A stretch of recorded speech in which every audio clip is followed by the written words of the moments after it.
It's Chris, the Dating Doc, and in this podcast episode, we're going to talk about Japan's declining birth rate and how its cabinet office wants to introduce artificial intelligence to match potential singles. Stay tuned.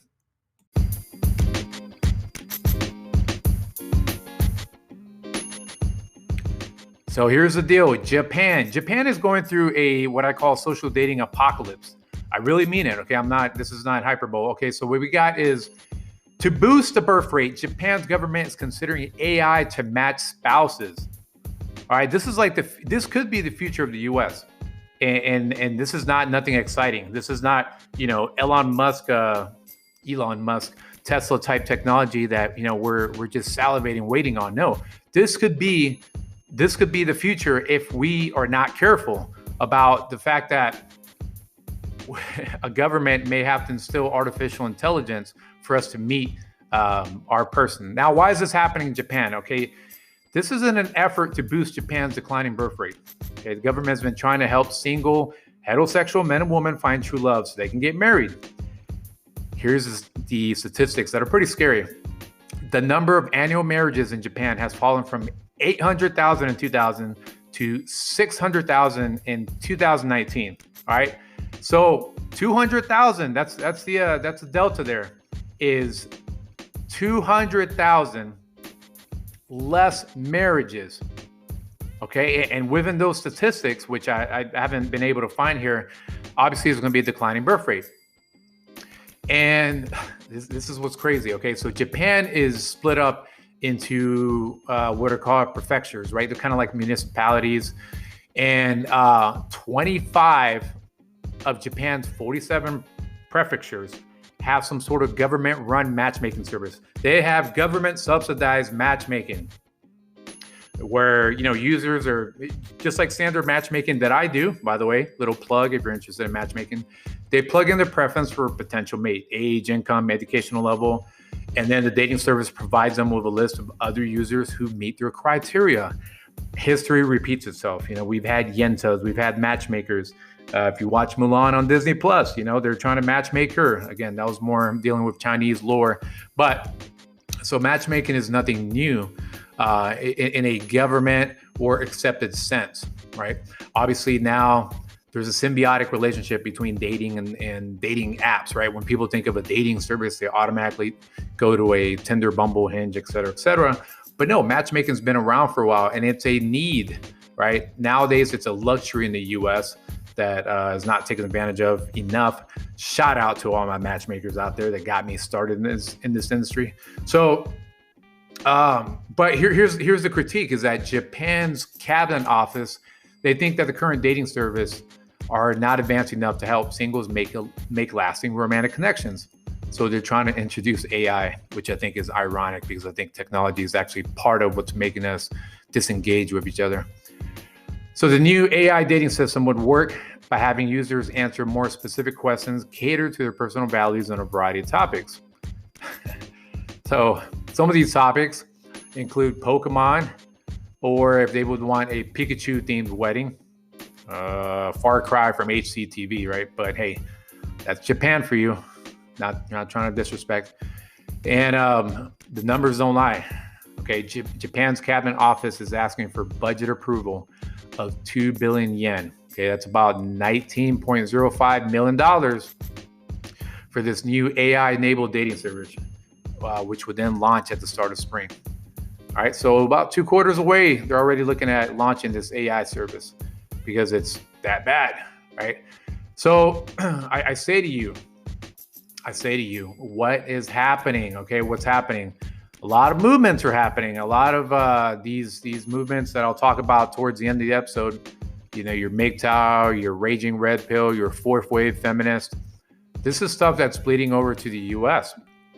Now, granted, I'm going to go into this next section and talk about Japan's culture, my views on why I think it differs from the U.S., but also how it compares.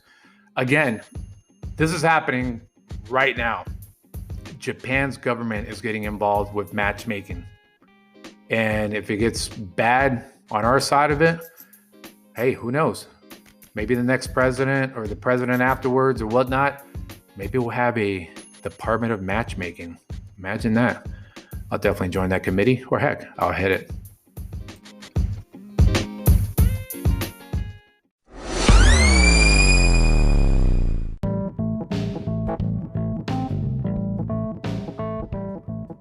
Now, a couple years ago, I read Modern Romance, a book by Aziz Ansari, right, who's popular from Parks and Rec, stand-up comedian, has a couple of Netflix specials, and also Eric Klinenberg, who supplied a lot of the empirical data for the book. And one thing I liked about the book is that it went through a worldview on modern romance, aka modern dating, and they stopped in Japan. And in Japan, what's interesting is that men are divided into carnivores or herbivores. Carnivores being the quote unquote alpha male who's assertive enough to go up to a woman and has that sexual prowess and testosterone, where a herbivore is more of the weak man who cannot initiate and is maybe scared of approaching a woman and dating overall. And I found it interesting because, again, this was my generalization of Japan prior to reading the book, was that it was bustling. I assumed that Tokyo was just full of nightlife and things were happening. And I faintly knew that Japan was high on technology. But after reading the book, after doing some research, yes, Japan is high on technology. And what I feel, again, this is my personal opinion, they've overdone it. Again, they're high on technology in a way that's not beneficial. It is very much a tech hub, but there's a lot of escapism, especially for men, right? The advent of anime, manga, video games, virtual reality, sex robots, vending machines with panties. Believe it or not, yes, that's a thing. So there's this very conservative culture that combines high technology.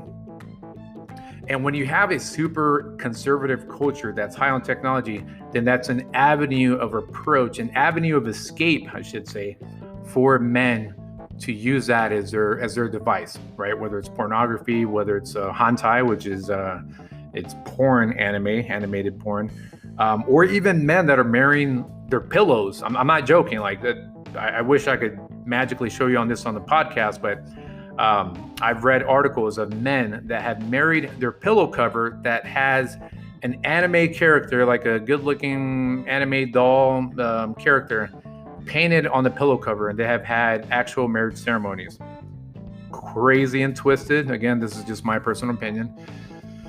Then again, we're in the country that worships the Kardashians, which is a whole nother twisted and weird addiction. But going back to Japan, the women themselves have somewhat been static, right? The career-minded woman is still wanting kids, wanting to get married.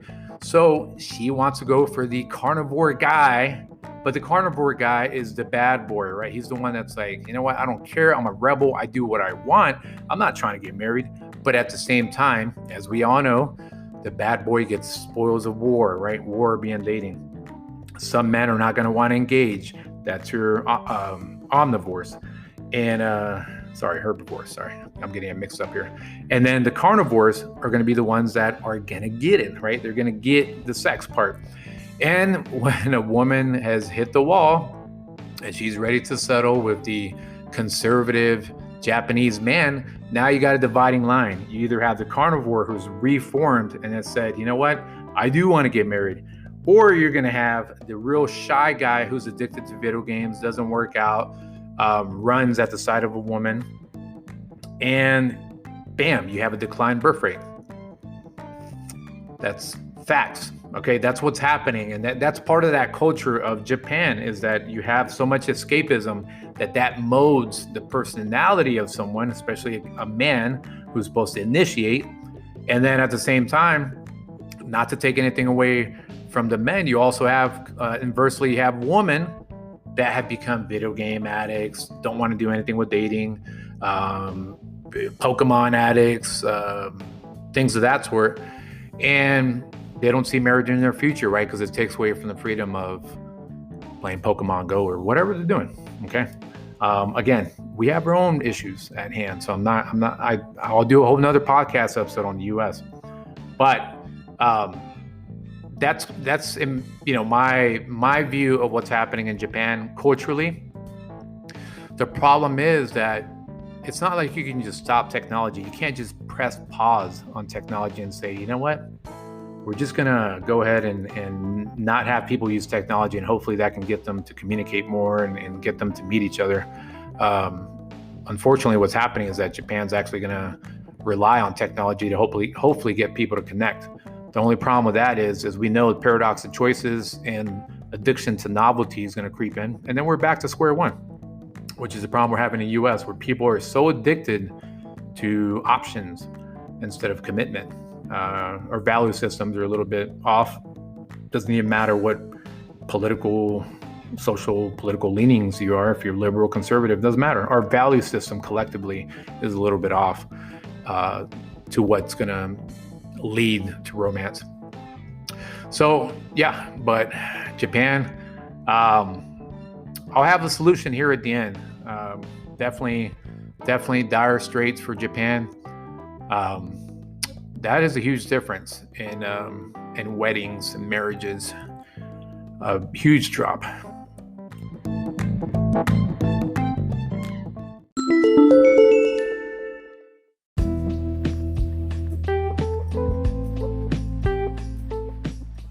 There's some more stats that are a little bit alarming when it comes to Japan. First, I'm going to tell a story about Issei Izawa, 19-year-old university student, believes that dating is mendokusai, meaning more trouble than it's worth. And Izawa got accepted into one of the Tokyo's top universities, puts him in a perfect position to seek out a potential girlfriend or girlfriends, but instead he prefers to hang out with friends or put in the hours at his part-time job so he can buy clothes and save money for his next trip. He goes on saying, in my first year, I'm having a really good time meeting new people, being more independent than when I was in high school and discovering new things. Right now, I don't want to be tied down. I want to be able to do things I want to do and think of a lot of people at my university, both male and female, feel the same way. Okay, Japan's not dating. I mean, 2005, again, this was a little bit dated. 19.9% of male students and 17.6% of females replied that they had never been on a date.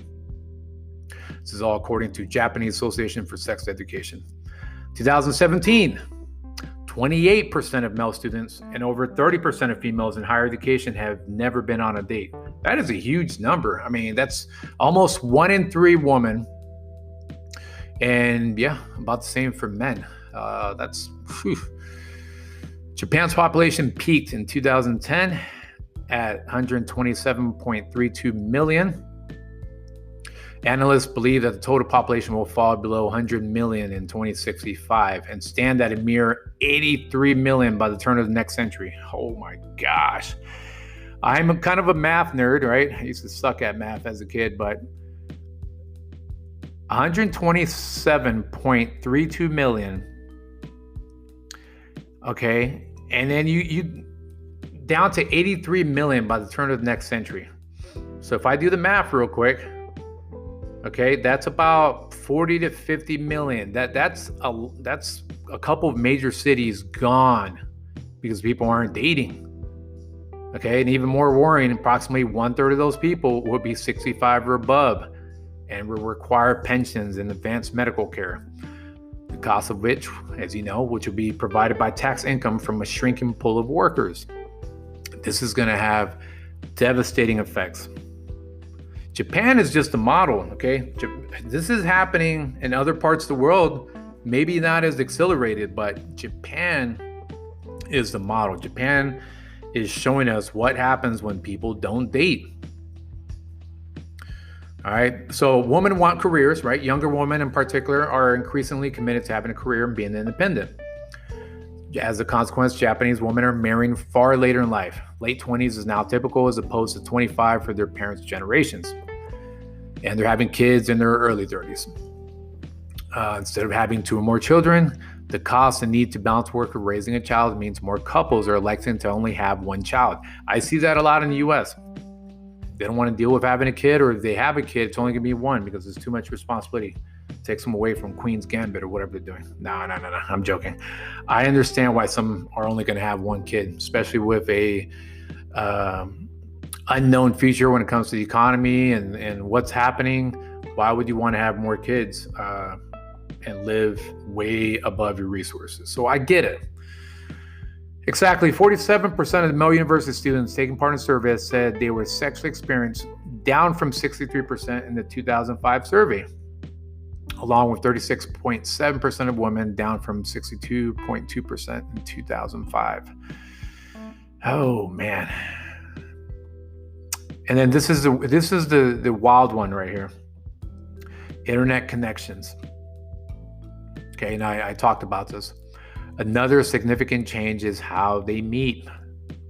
Last 4 decades, previous years, they met in class, sports club, or at social occasions. Today, they meet through the internet or smartphone apps. And I've beat the dead horse on this. When you go through digital fatigue, when you treat people on dating apps like a product instead of a person, you're bound to have issues. For Japanese culture, okay, Japanese people are often very socially awkward and have a fear of social interactions. This is said by Kyle Cleveland, a professor at Tokyo campus of Temple University, who lectures on Japanese society. There have been studies that show that Japanese people in general have less sex than almost any other country measured. So they have less sex. They're more technologically inclined. That's the model. That's what's happening. Use that as a model of what could happen in the U.S. But I guess what we have the WAP culture, right? We've popularized sex, so maybe that helps. We're not totally sex adverse, so that helps when it comes to the birth rate. But we have these movements, right? We're so addicted to abusing our freedom of speech to a point that's what pushes us away, right? It's the way that we use technology to communicate to each other in a way that makes us annoyed by each other, to be afraid of having civil discourse, right? We're in the age of disagreement instead of discourse. So that's kind of the issue at hand. That's the societal trend when it comes to the U.S. that differs from Japanese. Japanese are maybe not protesting as much or fighting as much as us online. Culturally, they just, again, according to Kyle Cleveland, they're just a little bit more socially awkward and they have a fear of social interactions. For us and for them, it has become a why bother. For us, it's a why bother because, oh man, all women are the same. For them, it's, I'd rather be doing something else, right? A lot of introverts, a lot more introverts in Japan compared to the US, all right? So take it for what it's worth, but let's try to prevent it, okay? Let's try to prevent it. So then that way we can have a thriving community, a thriving society, and a thriving dating journey for people, right? Let's stop this.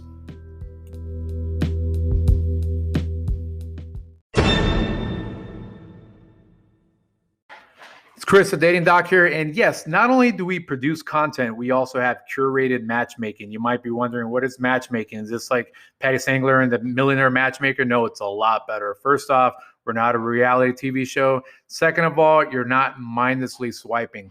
The way that matchmaking works is you fill out our database. It's completely free. Just head to TheDatingDoc.com. Again, TheDatingDoc.com. Fill out the database. It only takes maybe 5 minutes.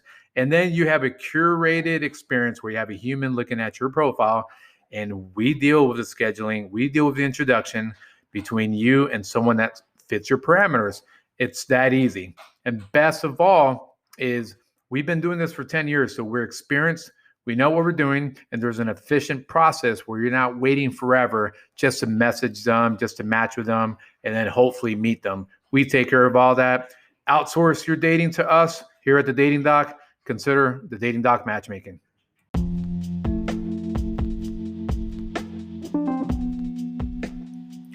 All right, here's the deal. A lot of people will poke fun at what I do, right, as a date coach or matchmaker, especially my military friends, right, because they think it's such a soft skill and it comes from left field, right, for a guy who's deployed, who has shotguns and all this stuff.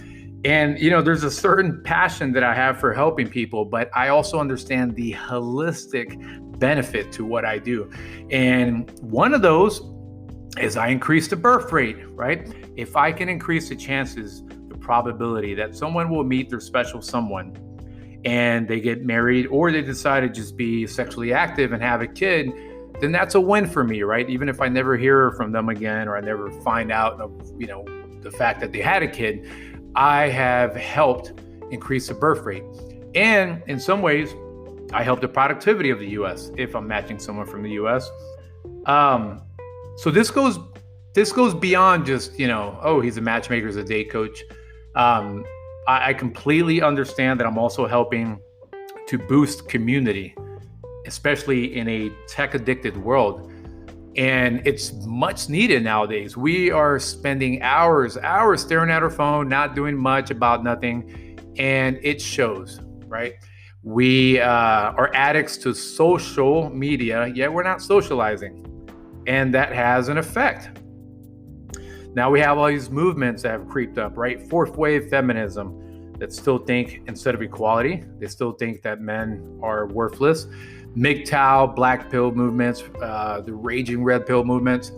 These are things that have consequences, these movements, because no one's going to want to meet, let alone hook up, let alone rear a child together. I could even go on the U.S. court system, something that I'm even dealing with personally, but I take it in stride because I understand that it's going to take years of legislation to change that. But we, at the personal level, we can change these movements. We can prevent from things like what's happening in Japan is happening. If not, there's real world consequences. You're going to have a declining birth rate, which leads to not much of a working class, not much of people that are going to be able to take care of the elderly. Unless you start building robots to replace the workforce, we can be in dire straits. And a lot of other countries could be in dire straits if no one is connecting, if no one's wanting to have kids, or this dystopian non-dating future, what you'll have is a lot of sperm donors, literally, clinics with women that want kids, and they're like, you know what, I'm not going to deal with dating. So how about I pay 10 grand for the sperm from the 6 foot whatever guy who's making six figures, right? Because somehow that DNA will automatically guarantee that my kid will be successful, which we know that's not the case. But maybe it'll come down to that. Maybe it'll come down to guys having sex robots and saying, you know what, I don't want to deal with women's headaches. But here's the deal. This is what's happening in Japan. This is reality right now in 2020, almost 2021. There are real world consequences if we don't wake up to this addiction we have to being disconnected. And that seeps into the social justice movements, right? Where we'd rather fight than try to find a common ground. We're addicted to finding anything viral that divides us.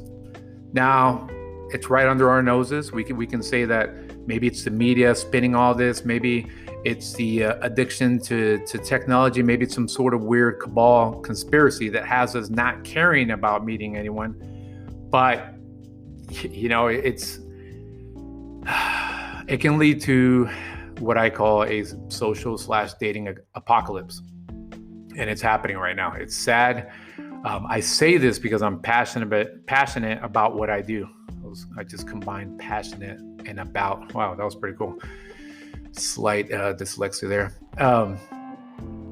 So, have this talk with single friends, that are like, I'm too independent. I'm too proud to get married. I can't find the right guy. I can't find the right woman. You can keep on with your pride, or you can say, you know what, let's do this for America, right? Not America, but America. Let's increase this birth rate, because if not, what's going to happen is you're going to have a whole bunch of cat ladies and a whole bunch of black pill guys. And figuratively, it's going to be like the shy prom dance. Woman on one side, men on the other side, and no one's connecting. Hope you enjoyed the episode. Follow us on Instagram at TheDatingDoc and also on YouTube. Same name, The Dating Doc. Search is on there. Send us a message if there's something that you'd like us to cover. And I say us because we are a team. Thank you very much. Happy holidays.